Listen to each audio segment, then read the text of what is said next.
Hare Krishna, everyone. Welcome back to the live studios here in Sri Radha Lane,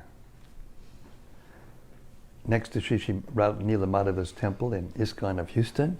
We're here with the stalwarts, the Rasika devotees of the Houston Yatra, eager to hear the Srimad-Bhagavatam, and we welcome you all, whether you're live or whether you're going to read later on. Welcome aboard to continue the saga of hearing the Srimad-Bhagavatam all the way through, systematically, day after day, until we see Krishna face to face in the pages of the Bhagavatam. May it happen sooner than later. So before we begin, we're going to hear once again, systematically, day after day, Sanatana Goswami's beautiful glorification, deep meditative glorification of the Srimad-Bhagavatam. It's called Srimad-Bhagavata Mahima Stotram. It comes from Sri Krishna Lila Stava. It's a BB publication. You can get it online if you'd like. That's Sri Krishna Lila Stava by the BBT. Texts 412 to 416. And it is the 107th obeisance of 108 obeisances that Sanatana Goswami planned to make to the Vrindavan Leela, or the pastimes of Krishna in Vrindavan. And it goes like this.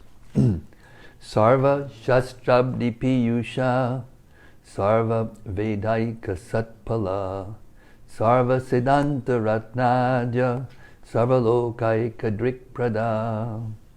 O nectar from the ocean of all scriptures, singular fruit of all the Vedas, rich mine of the precious gems of all conclusive truths, you are the only giver of sight to all the worlds.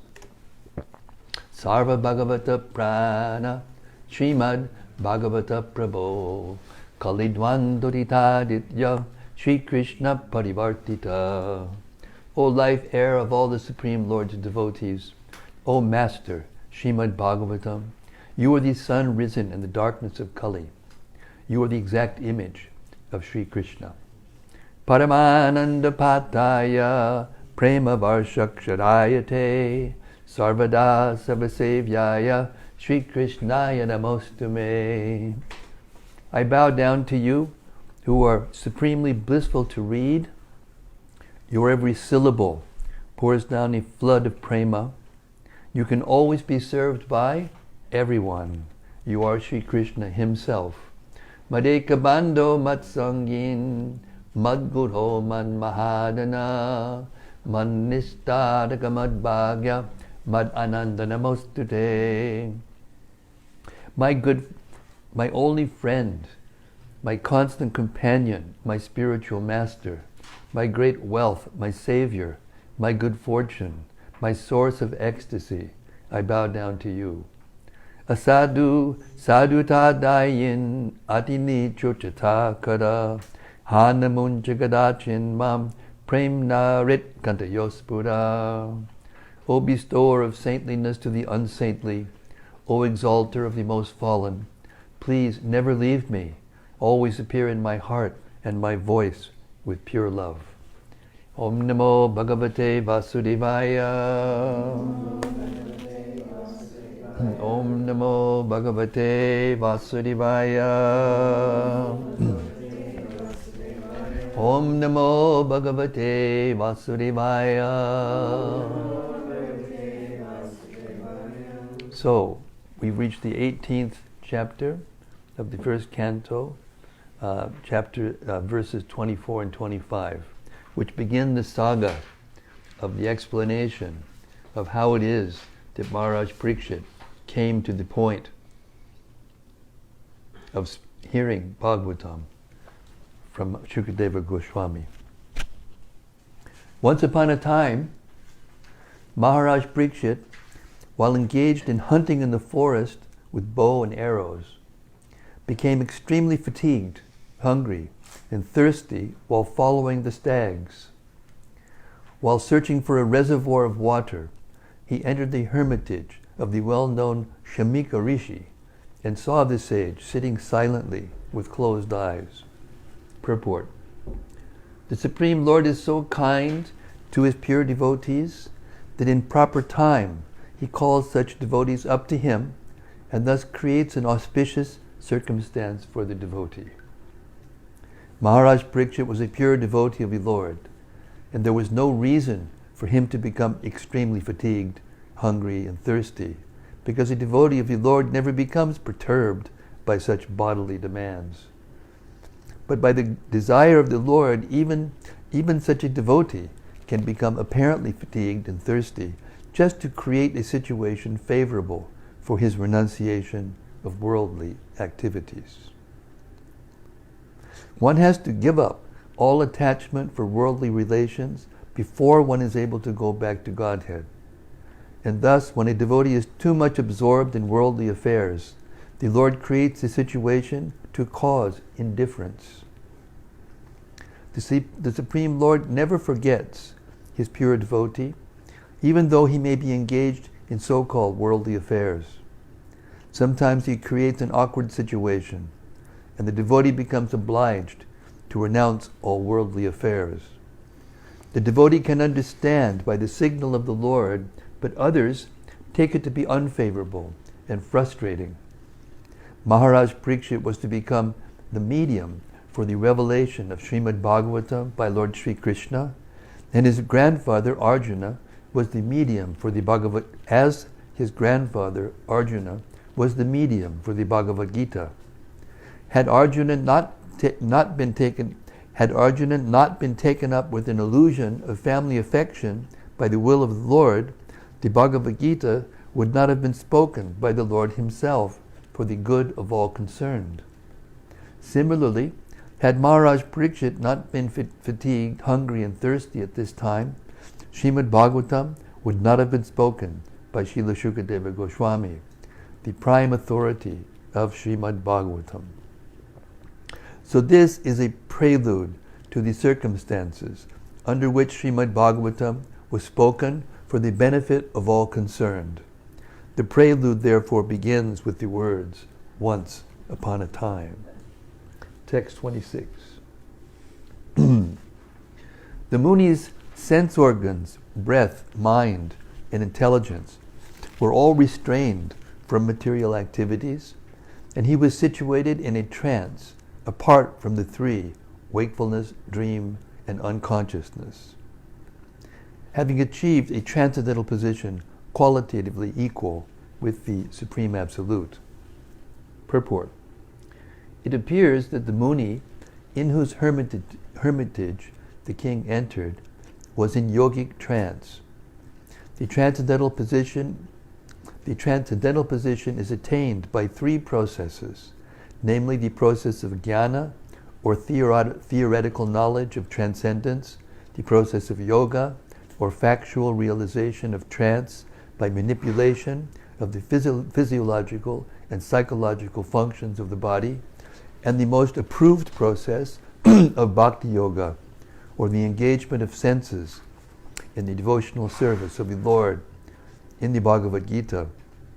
In the Bhagavad Gita also, we have the information of the gradual development of perception from matter to a living entity. Our material mind and body develop from the living entity, the soul, and being influenced by the three qualities of matter, we forget our real identity. The jnana process theoretically speculates about the reality of the soul, but bhakti yoga factually engages the spirit soul in activities. The perception of matter is transcendental to still subtler states. The perception of matter is transcended to still subtler states of the senses. The senses are transcended to the subtler mind, and then to breathing activities, and gradually to intelligence. Beyond the intelligence, the living soul is realized by the mechanical activities of the yoga system, or practice of meditation, restraining the senses, regulating the breathing system, and applying intelligence to rise to the transcendental position. This trance stops all material activities of the body. The king saw the Muni in that position. He also saw the Muni as follows. Text 27. The sage, in meditation, was covered by the skin of a stag, and long compressed hair was scattered all over him. The king, whose palate was dry from thirst, asked him for water. Purport. The king, being thirsty, asked the sage for water. That such a great devotee and king asked for water from a sage absorbed in trance was certainly providential. Otherwise, there was no chance of such an unique happening. Maharaj Pariksit was thus placed in an awkward position so that gradually Srimad-Bhagavatam could be revealed. Text 28. The king, not received by any formal welcome by means of being offered a seat, place, water, and sweet addresses, considered himself neglected, and so thinking, he became angry. Purport. The law of reception in the codes of the Vedic principles states that even if an enemy is received at home, he must be received with all respects. He should not be given a chance to understand that he has come into the house of an enemy. When Lord Krishna, accompanied by Arjuna and Bhima, approached Jarasandha in Magadha, the respectable enemies were given a royal reception by King Jarasandha. The guest enemy, namely Bhima, was to fight with Jarasandha, and yet they were given a grand reception. At night they used to sit down together as friends and guests, and in the day they used to fight, risking life and death. That was the law of reception. The reception law enjoins that a poor man who has nothing to offer his guests should be good enough to offer a straw mat for sitting, a glass of water for drinking, and some sweet words. Therefore, to receive a guest, either friend or foe, there is no expense. It is only a question of good manners. When Maharaj Pariksit entered the door of Shamika Rishi, he did not expect a royal reception by the Rishi, because he knew that saints and rishis are not materially rich men, but he never expected that a seat of straw, a glass of water, and some sweet words would be denied to him. He was not an ordinary guest, nor was he an enemy of the Rishi, and therefore the cold reception by the Rishi astonished the king greatly. As a matter of fact, the king was right to get angry with the Rishi when he needed a glass of water very badly. To become angry in such a grave situation was not unnatural for the king, but because the king himself was not less than a great saint, his becoming angry and taking action were astonishing. So it must be accepted that it was so ordained by the supreme will of the Lord. The king was a great devotee of the Lord, and the saint was also as good as the king. But by the will of the Lord, the circumstances were so created that they became ways to the king's becoming unattached to family connection and governmental activities, and thus becoming a completely surrendered soul unto the lotus feet of Lord Krishna. The merciful Lord sometimes creates such awkward positions for his pure devotees in order to drag them towards himself from the mire of material existence. But outwardly, the situations appear to be frustrating to the devotees. The devotees of the Lord are always under the protection of the Lord, and in any condition, frustration or success, the Lord is the supreme guide for the devotees. The pure devotees therefore accept all conditions of frustration as blessings from the Lord. Text 29. O Brahmanas, the king's anger and envy directed toward the Brahmana sage were unprecedented, being that circumstances had made him hungry and thirsty. Purport. Especially for a king like Maharaj Pariksit to become angry and envious, especially at a sage and Brahmana, was undoubtedly unprecedented. The king knew well that Brahmanas, sages, children, women, and old men were always beyond the jurisdiction of punishment. Similarly, the king, even though he commits a great mistake, is never to be considered a wrongdoer. But in this case, Maharaj Pariksit became angry and envious at the sage due to his thirst and hunger by the will of the Lord. The king was right to punish his subject for coldly receiving him or neglecting him, but because the culprit was a sage and a Brahmana, it was unprecedented. As the Lord is never envious of anyone, so also the Lord's devotee is never envious of anyone. The only justification for Maharaj Parikshit's behavior is that it was ordained by the Lord. Text 30. While leaving, the king, being so insulted, picked up a lifeless snake with his bow and angrily placed it on the shoulder of the sage. Then he returned to his palace. Purport. The king thus treated the sage tit for tat, although he was never accustomed to such silly actions. By the will of the Lord, the king while going away, found a dead snake in front of him, and he thought that the sage who had coldly received him thus might be coldly rewarded by being offered a garland of a dead snake. In the ordinary course of dealing, this was not very unnatural, but in the case of Maharaj Parikshit's dealing with a Brahmana sage, this was certainly unprecedented. It so happened by the will of the Lord. Text 31. Upon returning, he began to contemplate and argue within himself whether the sage had actually been in meditation, with senses concentrated and eyes closed, or whether he had just been feigning trance just to avoid receiving a lower kshatriya. Purport. The king, being a devotee of the Lord, did not approve of his own action, and thus he began to wonder whether the sage was really in a trance or was just pretending in order to avoid receiving the king, who was a kshatriya and therefore lower in rank. Repentance comes in the mind of a good soul as soon as he commits something wrong. Srila Vishwanath Chakravarti Thakur and Srila Jiva Goswami do not believe that the king's action was due to his past misdeeds. The arrangement was so made by the Lord just to call the king back home, back to Godhead. According to Srila Vishwanath Chakravarti, the plan was made by the will of the Lord, and by the will of the Lord, the situation of frustration was created. The plan was that for his so-called misdeed, the king should be cursed by an inexperienced Brahmana boy infected by the influence of Kali, and thus the king would leave his hearth and home for good. His connections with Srila Shukadeva Goswami would enable the presentation of the great Srimad-Bhagavatam, which is considered to be the book incarnation of the Lord.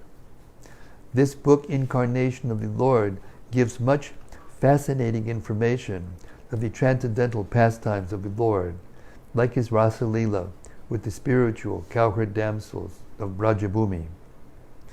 This specific pastime of the Lord has a special significance because anyone who properly learns about this particular pastime of the Lord will certainly be dissuaded from mundane sex desire and be placed on the path of sublime devotional service to the Lord.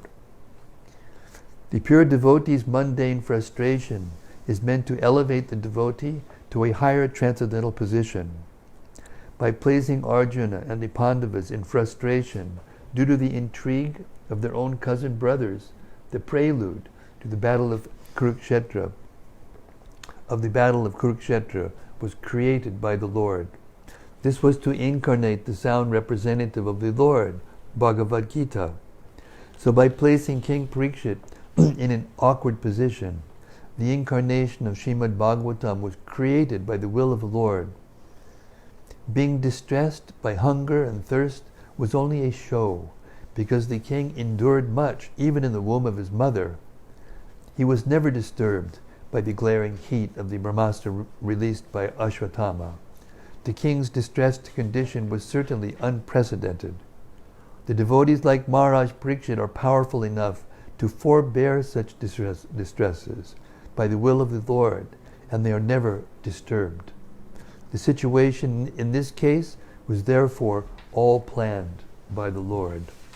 Text 32. The sage had a son who was very powerful, being a Brahmana's son. While he was playing with inexperienced boys, he heard of his father's distress, which was occasioned by the king. Then and there, the boy spoke as follows. Purport. Due to Maharaj Pariksit's good government, even a boy of tender age who was playing with other inexperienced boys could become as powerful as a qualified Brahmana. This boy was known as Shringi, and he achieved good training in brahmacharya by his father so that he could be as powerful as a Brahmana, even at that age. But because the age of Kali was seeking an opportunity to spoil the cultural heritage of the four orders of life, the inexperienced boy gave a chance for the age of Kali to enter into the field of Vedic culture. Hatred of the lower orders of life began from this Brahmana boy under the influence of Kali, and thus cultural life began to dwindle day after day. The first victim of Brahminical injustice was Maharaj Pariksit, and thus the protection given by the king against the onslaught of Kali was slackened. Text 33. The Brahmana's son Shringi said, "Oh, just look at the signs of the rulers who, like crows and watchdogs at the door, perpetrate sins against their masters, contrary to the principles governing servants." Purport. The Brahmanas are considered to be the head and brains of the social body, and the Kshatriyas are considered to be the arms of the social body. The arms are required to protect the body from all harm, but the arms must act according to the directions of the head and brain. That is a natural arrangement made by the Supreme Order, for it is confirmed in the Bhagavad Gita that four social orders or castes, namely the Brahmanas, the Kshatriyas, the Vaishyas, and Shudras, are set up according to quality and work done by them. Naturally, the son of a Brahmana has a good chance to become a Brahmana by the direction of his qualified father, as a son of a medical practitioner has a very good chance of becoming a qualified medical practitioner. So the caste system is quite scientific. The son must take advantage of the father's qualification and thus become a Brahmana or medical practitioner, and not otherwise. Without being qualified, one cannot become a Brahmana or medical practitioner, and that is the verdict of all scriptures and social orders. Herein, Shringi, a qualified son of a great Brahmana, attained the required Brahminical power both by birth and by training, but he was lacking in culture because he was an inexperienced boy. By the influence of Kali, the son of a Brahmana became puffed up with Brahminical power, and thus wrongly compared Maharaj Pariksit to crows and watchdogs. The king is certainly the watchdog of the state in the sense that he keeps vigilant eyes over the border of the state for its protection and defense. But to address him as a watchdog is the sign of a less cultured boy. Thus the downfall of the Brahminical powers began as they gave importance to birthright without culture. The downfall of the Brahmana caste began in the age of Kali, and since Brahmanas are the heads of the social order, all the other orders of society also began to deteriorate. This beginning of Brahminical deterioration was highly deplored by the father of Shringi, as we will find. Text 34. The descendants of the kingly orders are definitely designated as watchdogs, and they must keep themselves at the door. On what grounds can dogs enter the house and claim to dine with the master on the same plate? Purport. The inexperienced Brahmana boy certainly knew that the king asked for water from his father, and the father did not respond. He tried to explain away his father's inhospitality in an impertinent manner befitting an uncultured boy. He was not at all sorry for the king's not being well received. On the contrary, he justified the wrong act in a way characteristic of the Brahmanas of Kali Yuga.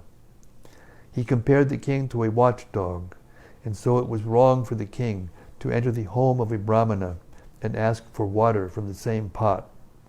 The dog is certainly reared by its master, but that does not mean that the dog shall claim to dine and drink from the same pot.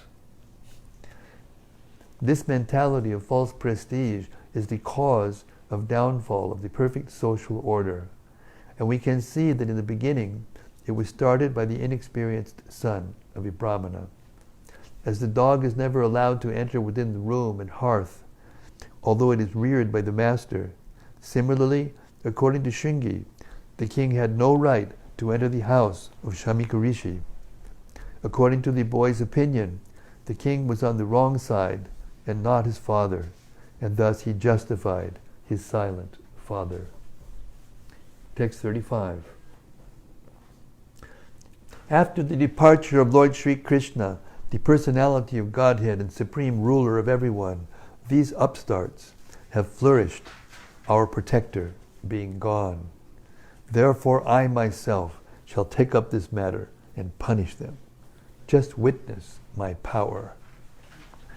Purport. The inexperienced Brahmana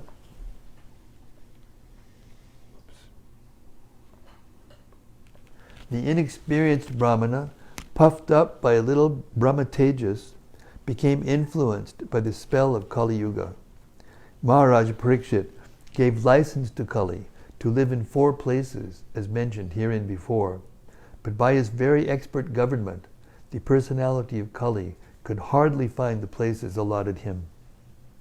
The personality of Kali Yuga, therefore, was seeking the opportunity to establish authority, and by the grace of the Lord, he found a hole in the puffed up, inexperienced son of a Brahmana. The little Brahmana wanted to show his prowess in destruction, and he had the audacity to punish such a great king as Maharaj Pariksit. He wanted to take the place of Lord Krishna after his departure. These are the principal signs of upstarts who want to take the place of Sri Krishna under the influence of the age of Kali. An upstart with a little power wants to become an incarnation of the Lord. There are many false incarnations after the departure of Lord Krishna from the face of the globe, and they are misleading the innocent public by accepting the spiritual obedience of the general mass of people to maintain false prestige. In other words, the personality of Kali got the opportunity to reign through his son of a Brahmana, Shringi. Text 36. The son of the Rishi, his eyes red hot with anger, touched the water of the river Kaushika while speaking to his playmates and discharged the following thunderbolt of words. Purport. The circumstances under which Maharaj Pariksit was cursed were simply childish, as it appears from this verse. Shringi was showing his impudency amongst his playmates, who were innocent. Any sane man would have prevented him from doing such great harm to all human society. By killing a king like Maharaj Pariksit just to make a show of acquired Brahminical power, the inexperienced son of a Brahmana committed a great mistake. Text 37. The Brahmana's son cursed the king thus: on the 7th day from today, a snake bird will bite the most wretched one of that dynasty, Maharaj Pariksit, because of his having broken the laws of etiquette by insulting my father. Purport. Thus the beginning of the misuse of rabbinical power began, and gradually the Brahmanas in the age of Kali became devoid of both rabbinical powers and culture. The Brahmana boy considered Maharaj Pariksit to be Kulangara, or the wretched of the dynasty, But factually, the Brahmana boy himself was so, because only from him did the Brahmana caste become powerless, like the snake whose poisoned teeth are broken. The snake is fearful as long as his poisoned teeth are there. Otherwise, he is fearful only to children. The personality of Kali conquered the Brahmana boy first, and gradually the other castes. Thus the whole scientific system of the orders of society in this age has assumed the form of a vitiated caste system, which is now being uprooted by another class of men, similarly influenced by the age of Kali. One should see to the root cause of vitiation and not try to condemn the system as it is without knowledge of its scientific value. Text 38. Translation. Thereafter, when the boy returned to the hermitage, he saw a snake on his father's shoulder, and out of grief he cried very loudly. Purport. The boy was not happy because he committed a great mistake, and he wanted to be relieved of the burden on his heart by crying. So after entering the hermitage and seeing his father in that condition, he cried loudly the whole incident. Text 39. O Brahmanas, the Rishi who was born in the family of Angira Muni, hearing his son crying, gradually opened his eyes and saw the dead snake around his neck. Text 40. He threw the dead snake aside and asked his son why he was crying, whether anyone had done him harm. On hearing this, the son explained to him what had happened. Purport. The father did not take the dead snake on his neck very seriously. He simply threw it away. Actually, there was nothing seriously wrong in Maharaj Parikshit's act, but the foolish son took it very seriously, and being influenced by Kali, he cursed the king, and thus ended a chapter of happy history. Text 41.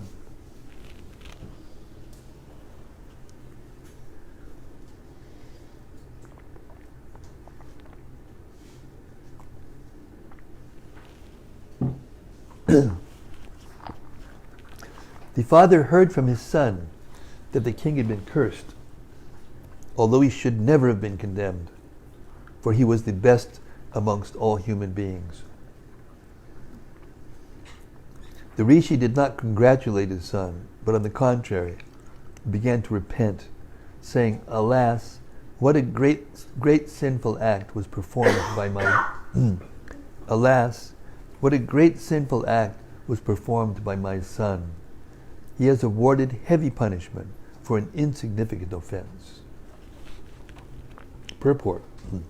The king is the best of all human beings. He is the representative of God, and he is never to be condemned for any of his actions. In other words, the king can do no wrong. The king may order hanging of a culprit son of a Brahmana, but he does not become sinful for killing a Brahmana. Even if there is something wrong with the king, he is never to be condemned. A medical practitioner may kill a patient by mistaken treatment, but such a killer is never condemned to death. So what to speak of a good and pious king like Maharaj Pariksit? In the Vedic way of life, the king is trained to become a Raj Rishi, or a great saint, although he is ruling as king. It is the king only by whose good government the citizens can live peacefully and without any fear. The Raj Rishis would manage their kingdom so nicely and piously that their subjects would respect them as if they were the Lord. That is the instruction of the Vedas. The king is called Narendra, or the best amongst the human beings. How then could a king like Maharaj Pariksit be condemned by an inexperienced, puffed up son of a Brahmana, even though he had attained the powers of a qualified Brahmana? Since Shamiki Rishi was an inexperienced, good Brahmana, he did not approve of the actions of his condemned son. he began to lament for all that his son had done. The king was beyond the jurisdiction of curses as a general rule, and what to speak of a good king like Maharaja Pariksit. The offense of the king was most insignificant, and his being condemned to death was certainly a very great sin for Shringi. Therefore, Rishi Shamika regretted the whole incident. Text 42. O my boy, your intelligence is immature, and therefore you have no knowledge that the king, who is the best amongst human beings, is as good as the personality of Godhead. He is never to be placed on an equal footing with common men. The citizens of the state live in prosperity, being protected by his unsurpassable prowess. 43. My dear boy, the Lord who carries the wheel of a chariot is represented by the monarchical regime. And when this regime is abolished, the whole world becomes filled with thieves, who then at once vanquish the unprotected subjects like scattered lambs. Purport. According to Srimad-Bhagavatam, the monarchical regime represents the Supreme Lord, the personality of Godhead. The king is said to be the representative of the absolute personality of Godhead because he is trained to acquire the qualities of God to protect the living beings. The battle of Kurukshetra was planned by the Lord to establish the real representative of the Lord, Maharaja Yudhishthira. An ideal king, thoroughly trained by culture and devotional service, with the martial spirit, makes a perfect king. Such a personal monarchy is far better than the so-called democracy of no training and responsibility. The thieves and rogues of modern democracy seek election by misrepresentation of votes. And the successful rogues and thieves devour the massive population. One trained monarch is far better than hundreds of useless ministerial rogues. And it is hinted herein that by abolition of a monarchical regime like that of Maharaj Pariksit, the mass of people become open to many attacks of the age of Kali. They are never happy in an overly advertised form of democracy. The result of such a kingless administration is described in the following verses. Text 44. Due to the termination of the monarchical regimes and the plundering of the people's wealth by rogues and thieves, there will be great social disruptions. People will be killed and injured, and animals and women will be stolen. And for all these sins, we shall be responsible. Purport. The word na, we, is very significant in this verse. The sage rightly takes the responsibility of the Brahmanas as a community for killing monarchical government, and thus giving an opportunity to the so-called democrats, who are generally plunderers of the wealth of the state's subjects. The so-called democrats capture the administrative machine without assuming responsibility for the prosperous condition of the citizens. Everyone captures the post for personal gratification, and thus, instead of one king, a number of irresponsible kings grow up to tax the citizens. It is foretold herein that in the absence of good monarchical government, everyone will be the cause of disturbance for others by plundering riches, animals, women, and so on. 45. At that time, the people in general will fall systematically from the path of a progressive civilization in respect to the qualitative engagements of the castes and the orders of society and the Vedic injunctions. Thus they will be more attracted to economic development for sense gratification, and as a result there will be an unwanted population on the level of dogs and monkeys.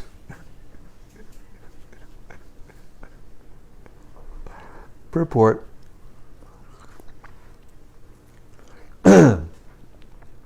It is foretold herein that in the absence of a monarchical regime, the general mass of people will be an unwanted population like dogs and monkeys. As the monkeys are too sexually inclined and dogs are shameless in sexual intercourse, the general mass of population born of illegitimate connection will systematically go astray from the Vedic way of good manners and qualitative engagements in the castes and orders of life. The Vedic way of life is the progressive march of the civilization of the Aryans. The Aryans are progressive in Vedic civilization. The Vedic civilization's destination is to go back home, back to Godhead, back home, where there is no birth, no death, no old age, and no disease. The Vedas direct everyone not to remain in the darkness of the material world, but to go towards the light of the spiritual kingdom far beyond the material sky. The qualitative caste system and the orders of life are scientifically planned by the Lord and his representatives, the great rishis. The perfect way of life gives all sorts of instruction in things both material and spiritual. The Vedic way of life does not allow any man to be like the monkeys and dogs. A degraded civilization of sense gratification and economic development is the byproduct of a godless or kingless government of the people, by the people, and for the people. The people should not, therefore, begrudge the poor administrations they themselves elect. 46. The Emperor Pariksit is a pious king. He is highly celebrated and is a first-class devotee of the personality of Godhead. He is a saint amongst royalty, and he has performed many horse sacrifices. When such a king is tired and fatigued, being stricken by hunger and thirst, he does not at all deserve to be cursed. Purport. After explaining the general codes relating to the royal position and asserting that the king can do no wrong and therefore is never to be condemned, the sage Shamika wanted to say something about Emperor Pariksit specifically. The specific qualification of Maharaj Pariksit is summarized herein. The king, even calculated as a king only, was most celebrated as a ruler who administered the religious principles of the royal order. In the Shastras, the duties of all castes and orders of society are prescribed. All the qualities of a Kshatriya mentioned in the Bhagavad Gita 1843 were present in the person of the emperor. He was also a great devotee of the Lord and a self-realized soul. Cursing such a king when he was tired and fatigued with hunger and thirst was not at all proper. Shamika Rishi thus admitted from all sides that Maharaj Pariksit was cursed most unjustly. Although all the Brahmanas were aloof from the incident, still, for the childish action of a Brahmana boy, the whole world situation was changed.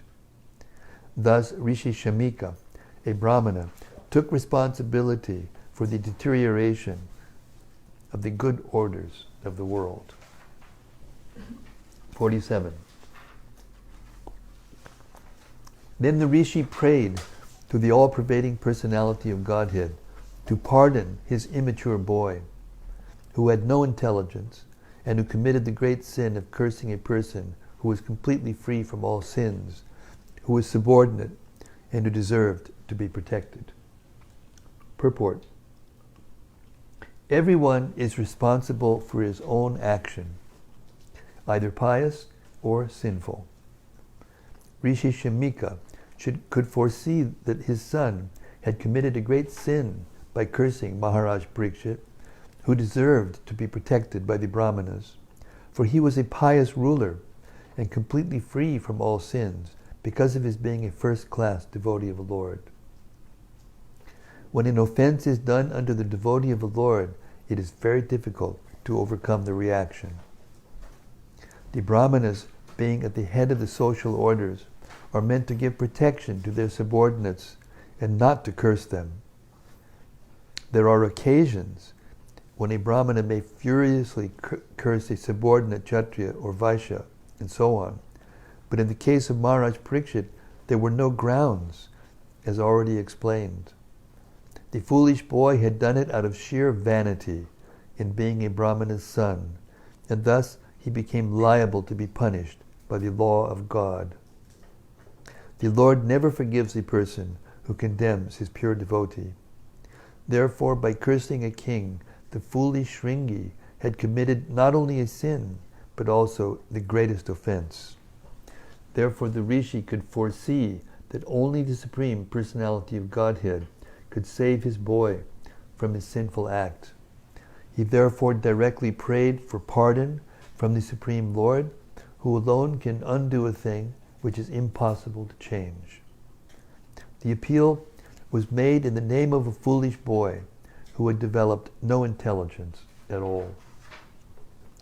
A question may be raised herein that since it was the desire of the Lord that Pariksit Maharaj be put into that awkward position so that he might be delivered from material existence, then why was a Brahmana's son made responsible for this offensive act?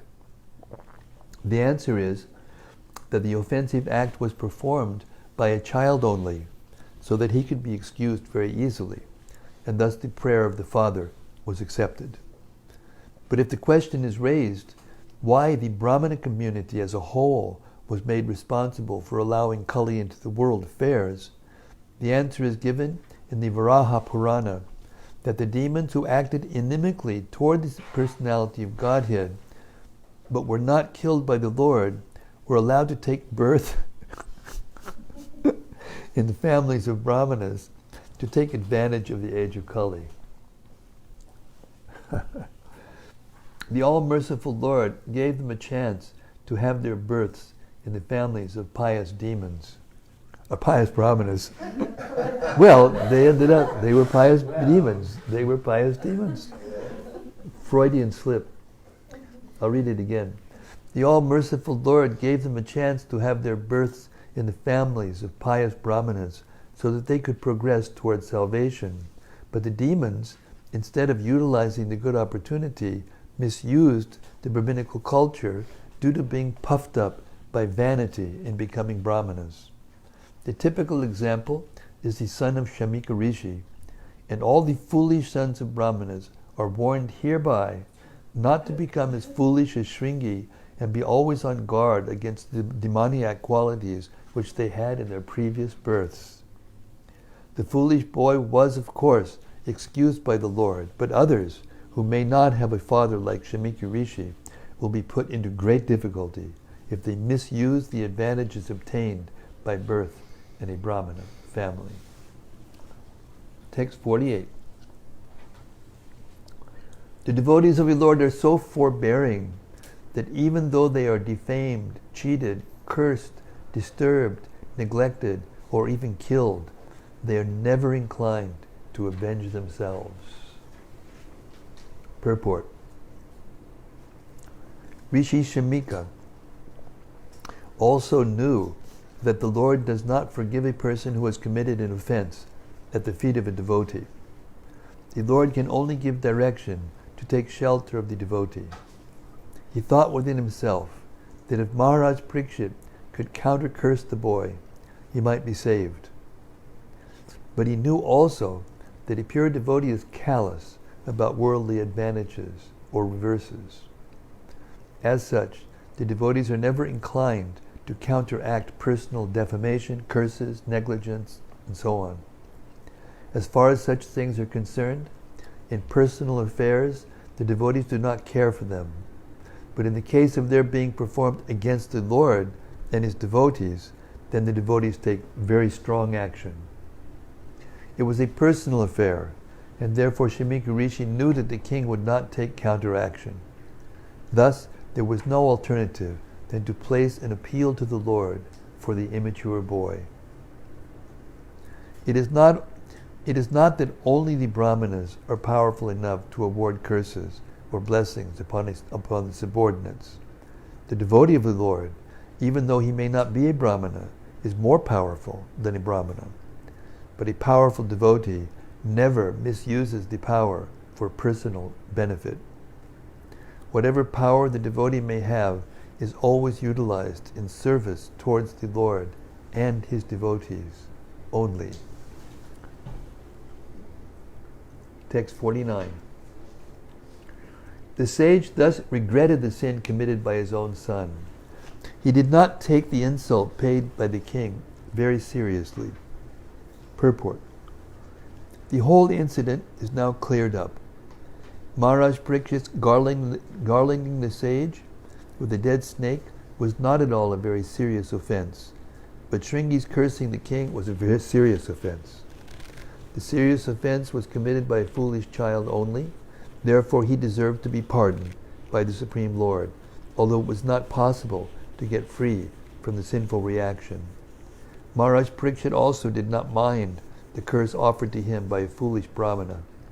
On the contrary, he took full advantage of the awkward situation, and by the great will of the Lord, Maharaj Pariksit achieved the highest perfection of life through the grace of Srila Shukadeva Goswami. Actually, it was the desire of the Lord, and Maharaj Pariksit, Rishi Shamika, and the son Shringi were all instrumental in fulfilling the desire of the Lord. So none of them were put into difficulty, because everything was done in relation with the Supreme Person.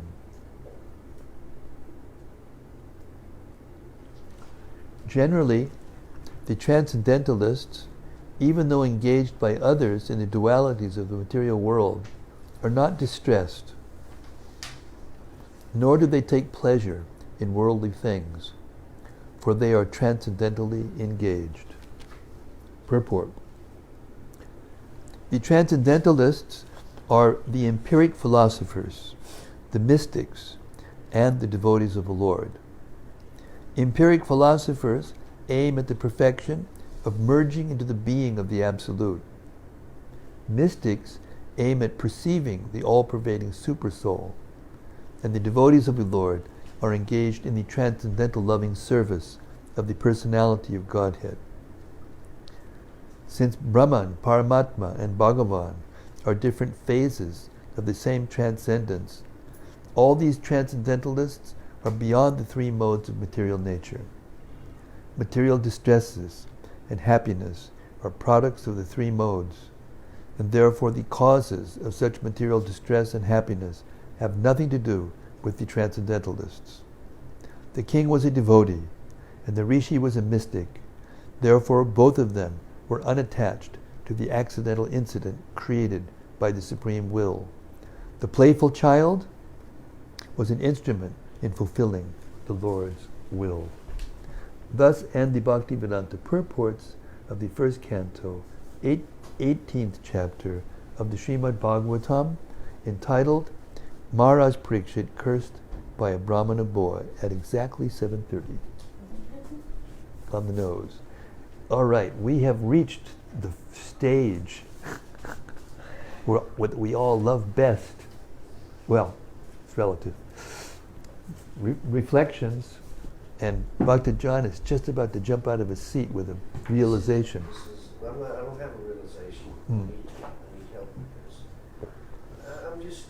This thing is so packed. It's very good, but this one thing is probably small. Just kind of stood out to me, and I was like, why was Maharaj hunting in the forest for deer or something? Well, here's the thing. The Kshatriyas, who were especially the kings, not all Kshatriyas are kings, but the Kshatriyas who are kings, their duty is to protect the citizens by the strength of their arms and by the skill of their military art. Okay. And in those days, it wasn't an AK-47. Okay. They had bows and arrows. So they would go to the forest and they would sharpen their skills so that they could properly protect the citizens. And they were allowed to do that without breaking any law. And generally speaking, the animals that were killed in such acts were then offered in sacrifice, and therefore the souls that were in the body of the animals, they get benefited also and elevated. That was the law. And sometimes there would be killer animals, wild tigers and, very ferocious beasts who would, kill people. So they would be culled, I guess you could say. Thank you, sir. Hare Krishna. Anything else? Sarva, the Shamaka Rishi of Houston. I was just struck about how thoroughly Prabhupada explained so many times, so many purports. He's amazed at how many, or thrilled by how many purports Prabhupada so thoroughly explains so thoroughly explains the will of the Lord. So no one could blame Maharaj Purusha. So no one can blame Ram Purusha. Yes, it's a fact. And the thing I was thinking, my recollection or my realization was that when you put all the pieces together of this puzzle, you can see how this book is actually a historical document. When you put the pieces together and see how everything started to deteriorate by this one act and the domino effect, and you can see even today when somebody does something outrageous, there's a domino effect. Like our beloved president, everybody he offends and every outrageous thing he does, a statement, it's now causing a domino effect, and people are coming back on him, and now he's, tasting the fruits of betrayal, when in fact he's demanding loyalty at any cost.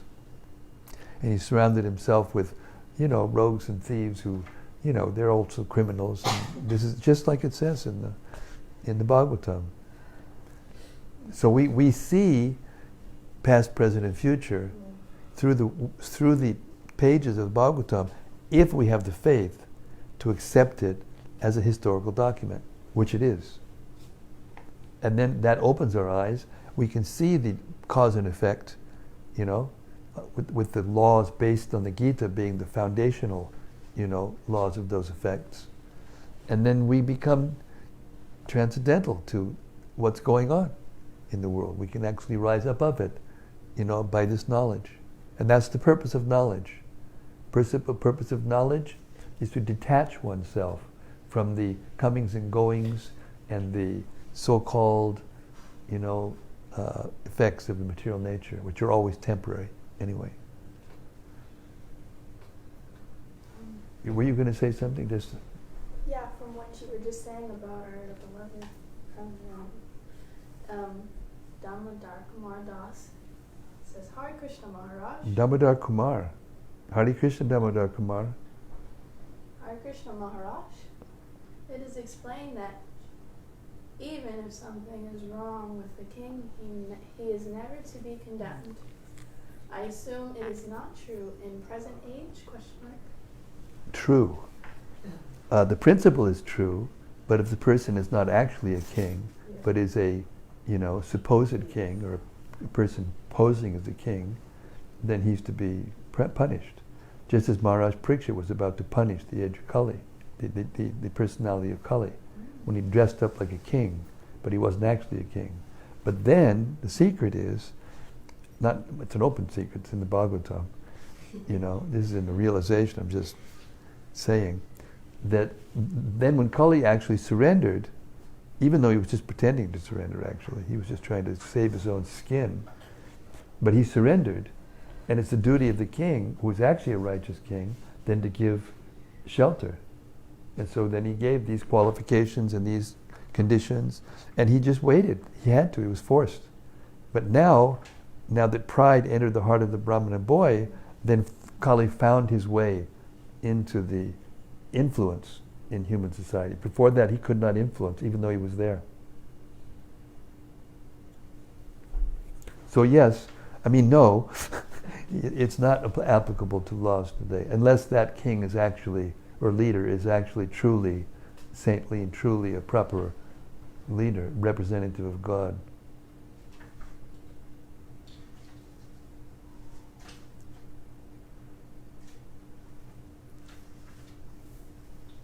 Anything else? Yes, Hannah.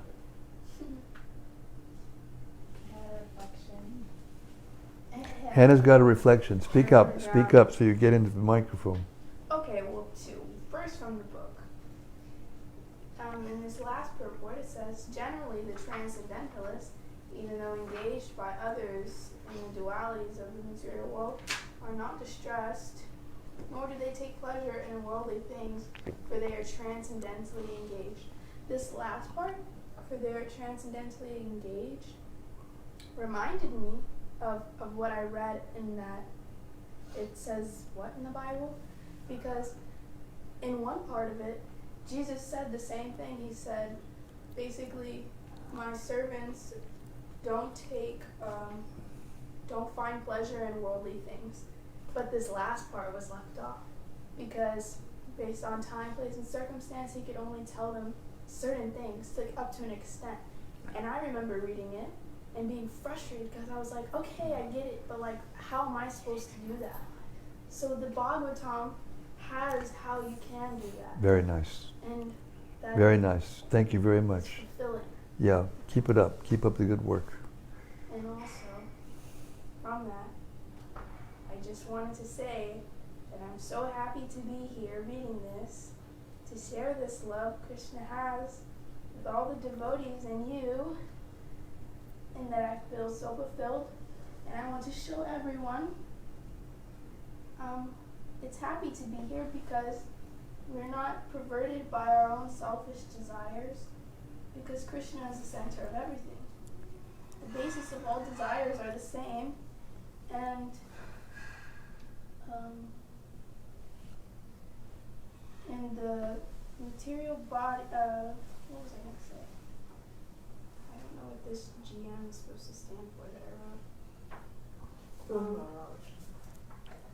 But the sense, yeah, I don't know what that was supposed to, what point that was supposed to be, but I just wanted to say that. Anyway, you're making a very nice point, and we're all duly, enlightened, and our affection for you is growing like by leaps and bounds. And you get, this is the way you get the graces of the devotees. When you please the devotees by having those kinds of realizations and expressing them in the society of devotees, then you get the mercy of the Vaishnavas. And that's your path back to Godhead. Now just share it. Keep sharing it. My plan in the future, before we finish reciting the Chaitanya Charitamrita and Bhagavatam for the audiobook of the BBT, is while I'm here, to try to inspire all of you to organize a book distribution party made of new devotees, because sometimes old devotees forget. There's a very nice pastime in Lord Chaitanya's Leela, which kind of illustrates what I mean when I said that. I don't mean to criticize anybody, because it's natural. Just like when Lord Chaitanya went to South India, he took a servant with him named Kala Krishnadas. And during their travels, Kala Krishnadas got tempted by some gypsy tantric persons, and they used to send out their women to entice innocent men to come in and have a relationship, and then they would capture them and engage them in their service. That was their modus operandi. So Kala Krishnadas got enticed, and Lord Chaitanya had to go personally, and deal with it and grab him. He grabbed him by the shika, and pulled him back. So then when he got back to Jagannath Puri, then Lord Chaitanya said, well, I think that this boy is not qualified, so I don't want to have him around anymore. But the devotees, and he also, approved of him going to Navadvip and serving Mother Shachi, or taking shelter actually of Mother Shachi, and reporting back news of Lord Chaitanya to Mother Shachi.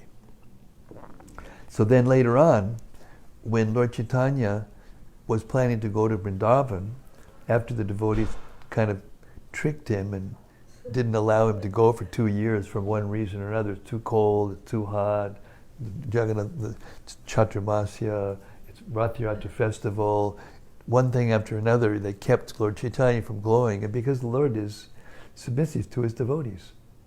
He's the devotee of his devotees. So he couldn't go without the permission of the devotees. So finally he went to Lord Nityananda and he says, please, you gotta let me go, I gotta go to Vrindavan. So he said, okay. And Lord Chaitanya said, and because of what happened when I went to the south, I'm going alone. Lord Nityananda looked at him and said, no, you're not. You can't go alone. You have to take at least one person, preferably two, because you'll be chanting on your fingers, and who's going to carry your water pot and your cloth and the things that you need? Who's going to cook for you? You know, you'll be in ecstasy in the forest, and who knows what will happen with you. So then Lord Chaitanya said, all right, I'll take one person, but he has to be a new man. It's in the verses. Because the tendency is, as we get older, and you know, when we're new, we're fresh and this innocent, and then when we get older, habits come in, and then we get stuck in our ways again, and this is the nature of time. I don't want that to happen. It doesn't have to. Maharaja was always new because he distributed books all the time. Yes. Even now. He even does, yes, yes. It's true. I would like to see new devotees, learn that art and take immersion. Anyway, it's law of nature. You can't change the law of nature. Yes, one more, then we got to go. You got 2 minutes. Well, 1 minute actually. 49 says therefore he deserved to be pardoned. The serious offense was committed by a foolish child only. Therefore he deserved to be pardoned by the Supreme Lord. Although it was not possible to get free from the sinful gifts. So Lord Krishna will forgive him, but he's gonna still get his reaction. Well, the reactions, he was pardoned because in the real law, in the real Lord's law, innocent people or helpless people are not, their mistakes are not considered so seriously. That means old men, sickly people, women, the elderly in general, women. Their offenses are not to be taken seriously. So the Lord is more lenient. The laws of God are more lenient on those persons. Of course, you know, if you take advantage of it, you know, and because he was an innocent boy and he was just responding like a boy would to an insult of a father, you know, he's pardoned. But the reaction of it is not, and it's not like just a mundane event. And that was the point being made repeatedly in the purports by Prabhupada, that this was the will of the Lord, direct. It was providence, but it was also directly the will of the personality of Godhead, so that the Bhagavatam could be, you know, spoken. Just like the Battle of Kurukshetra, I mean, Krishna, he's so expert that when he does one thing, it accomplishes many things at the same time. So he came to reestablish the laws of religion and to diminish the demoniac nature, and he did that by organizing the Battle of Kurukshetra, and simultaneously the Bhagavad Gita got spoken just before. So the Battle of Kurukshetra became a vehicle through which the Bhagavad Gita should be spoken, and here the cursing of a king, a pious king, by an innocent, misled, you know, Brahmin boy, became the vehicle for the introduction of the Srimad-Bhagavatam into human society. And that's it for tonight, folks. Curtain call. No, curtain call means you're going to come back out. Yes, the curtain's closing. And thanks everyone for coming, and give me a little blessing for tomorrow. I'm going back to the surgeon to get the staples taken out of my arm. Thank you. You should have known that when you were out there making all the noise. Anyway, I'll talking about that later. So anyway, I need the blessings of the Vaishnavas. Hare Krishna. Srimad-Bhagavatam ki jai. Srila Prabhupada ki jai. Maharaj Pariksit ki jai. Shukadev Goswami ki jai. Gaur Premanandi. Yes, you should do that first.